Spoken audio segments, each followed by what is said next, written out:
আমি অনুরোধ জানাবো প্রশাসনের প্রতি, জোরালো অনুরোধ জানাবো যে আজকে এই কালেক্টরেট মসজিদ মার্কেটের যে 7টি দোকান তালাবদ্ধ করে রাখা হয়েছে, অনতি বিলম্বে আপনারা এই তালাগুলো খুলে দেন এবং ব্যবসায়ীদেরকে সুন্দরভাবে ব্যবসা করার সুযোগ করে দেন। মিডিয়া ভাইদেরকে আমরা আন্তরিক কৃতজ্ঞতা ধন্যবাদ জানাচ্ছি যে আজকে এই বিশাল মানববন্ধনে ওনারা আসলে আমাদেরকে সহযোগিতা করেছেন এবং আপনাদের মাধ্যমে আমরা কিন্তু এই বিষয়গুলা আমরা জনগণের সামনে, সাধারণ মানুষের সামনে তুলে ধরছেন। আপনারা আপনাদের কৃতজ্ঞতা ধন্যবাদ জানাচ্ছি। আমরা একটি সুশৃঙ্খল সংগঠন সিলেট ব্যবসায়ী সমাজ সব ঐক্যবদ্ধ। আপনারা দেখেছেন বিগত দিনেও এই ধরনের বিভিন্ন কার্যক্রমে ব্যবসায়ীদের অসুবিধা সুবিধায় আমরা কিন্তু সব সময় ব্যবসায়ীদের পক্ষে, ব্যবসায়ীদের নিয়মতান্ত্রিক কার্যক্রমে আমরা অংশগ্রহণ করে থাকি এবং নিয়মতান্ত্রিক ভাবে আমরা কিন্তু এই আন্দোলন করে থাকি।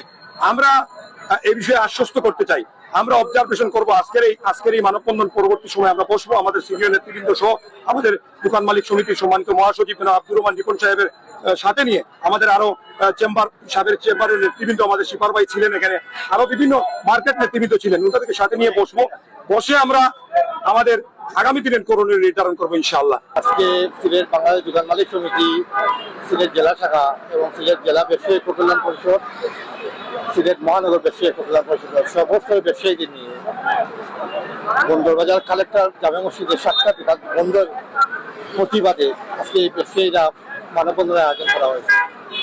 এই মানববন্ধনটা মূলত করা হয়েছে আমরা জেলা প্রশাসক মহোদয়কে এইটাই আমরা মেসেজ দেওয়ার জন্য যে ব্যবসায়ীদের পালস যেটা, এই পালসের প্রতি সম্মান দেওয়া।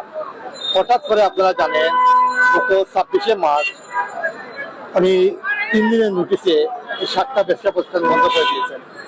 কেন বন্ধ করে দিয়েছেন? ওনার অভিযোগটা হলো যে এই ব্যবসায়ীরা আগে যে লিজের যে এগ্রিমেন্ট যেটা ছিল, এই এগ্রিমেন্টের মধ্যে মনে করেন যে রেন্টের পরিমাণটা কম হয়ে যায়। তখন আমরা ওনাকে বলেছিলাম, আশ্বস্ত করেছিলাম এই বলে যে 3 দিনের নোটিশে কোনো ব্যবসা প্রতিষ্ঠান বন্ধ করা যায় না, আপনি কাজ করেন আমাদেরকে সাথে নিয়ে বসে কিভাবে ব্যবসা প্রতিষ্ঠান খুলে দেওয়া যায় এবং ব্যবসায়ীরা কিভাবে রেন্ট বাড়িয়ে দিতে পারে এই ব্যাপারে আমরা সর্বত্র সহযোগিতা করবো।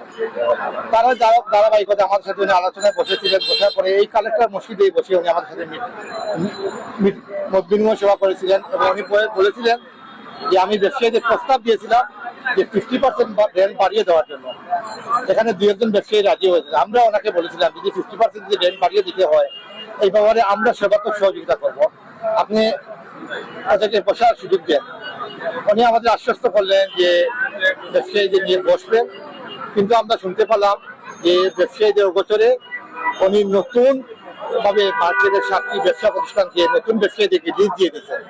এটা আসলে আমাদের জন্য অত্যন্ত অসম্মানজনক এবং মানে কষ্টদায়ক ব্যাপারটা, যেহেতু আমরা প্রতিবাদে আজকে আমরা মানববন্ধনের আয়োজন করেছি এবং আমরা বিশ্বাস করি যে মাননীয় জেলা প্রশাসক মহোদয় আমাদের ব্যবসায়ীদের পাস বুঝে সিদ্ধান্ত পরিবর্তন করে আমাদের যে 7জন ব্যবসায়ী পুরাতন ব্যবসায়ী ওনাদেরকে দোকান ফিরিয়ে দিবেন, এটা আমাদের সর্বস্তরের ব্যবসায়ীদের দাবি থাকবে।